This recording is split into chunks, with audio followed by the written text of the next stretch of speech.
Well, here we are. We're going to clean up the Panchitos. So, Panchito has a nicely designed as-cast port. Let's see if we can turn the flashlight on. Yeah, it's the garbage case. The port is a nice shape, but there's a lip down there, right underneath the valves. I don't know if it really shows up. Pretty good one here. It shows up good there. See that under the valve seats where they use the cutter? And it needs to be blended in. These are the CNC chambers, so the chambers are nice. But to get the most out of these, you need to go through and clean up the bowl area. So it's not a hard thing to do if you got a little cutter, a little flapper wheel. You know, you're not trying to reshape the port, you just want to take out the lip.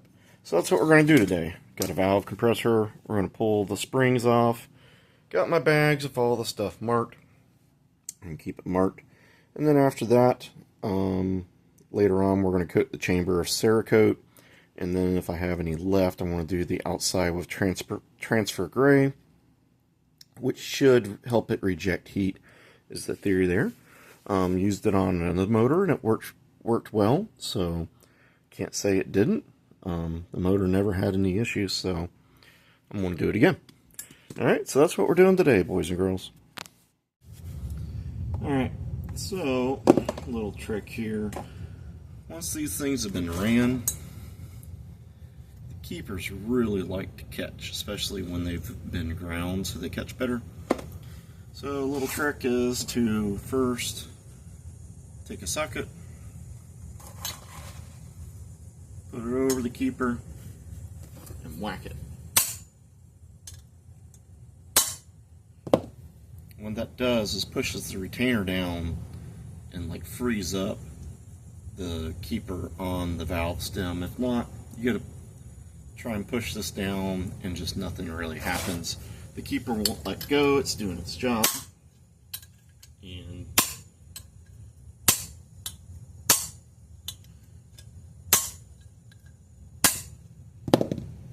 makes life a bear. We don't want it to be a bear. We want it to be easy.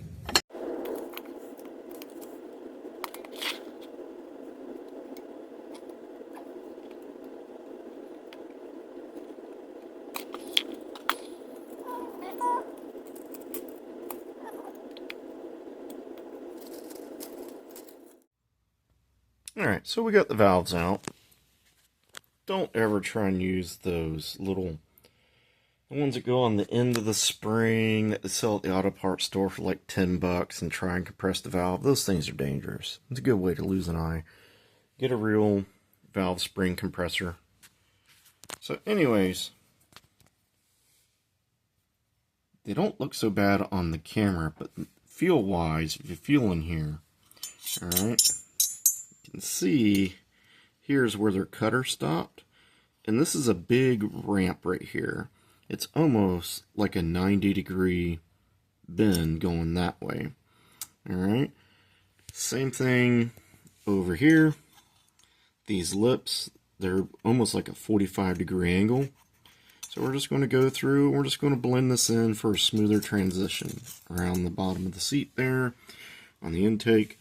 These are not as bad as the other side was. The other side was, the port was a little more misaligned than this one. But there's still a hindrance, and you can kind of see it there. You know, it's a choke point. So we're just going to make it all blend in together. The exhaust sides are the worst feeling ones when you put your finger in there. You guys can't see, but this is a big actual step. The port stops right there. And this is probably, well, this wrench here is like 9/32, I mean 9/64, so probably what, 4 millimeters? And it's almost that much difference between the valve seat and the port. So you're not getting everything you paid for, you know? But they've done a good job of casting in a good design on the port. It's just, they really need to have one of their employees go through and blend it. But in reality, that's going to cost a minimum you know, let's just say $20 a head, right? Well, $20 a head more in labor.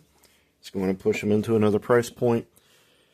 I think right now Panchitos are in the 300-ish range without the CNC chambers. So, you know, now you're talking, by the time you do the CNC chambers and all that, you're talking like a almost $400 head. And you might as well go to something different. So that's why they don't do it. You know, it's just about cost. But the port is a nice, good, clean design. The head, actually, the fins are nice and clean. They don't have the casting flash in there that you usually see at the separating line. Alright. They're all clean up that side. You can actually see through the port around the exhaust. Alright. Let's see if I can... Oh, this is going to be hard. Let's get it towards the light. See that? You can see light through there. Alright. This thing is actually made like an original German head, where the air flows through and around the exhaust port, around the exhaust valve guide. Okay, you can see the passageways are actually open down there. It's actually open. It's actually open. You can see. All right. Not a lot of aftermarket heads really do that. They're usually, especially the 044s, are usually solid on the intake flange. They're really solid around here. They have like one little spot that has some flow around it. But I think that's what's going to make this push the gear down the road nicely and stay cool, is that it is actually made to flow some air around it. So we're going to take this thing out back to the shed. We're going to clean up the ports there just a little bit. We're not porting it. Alright, we're just cleaning it off.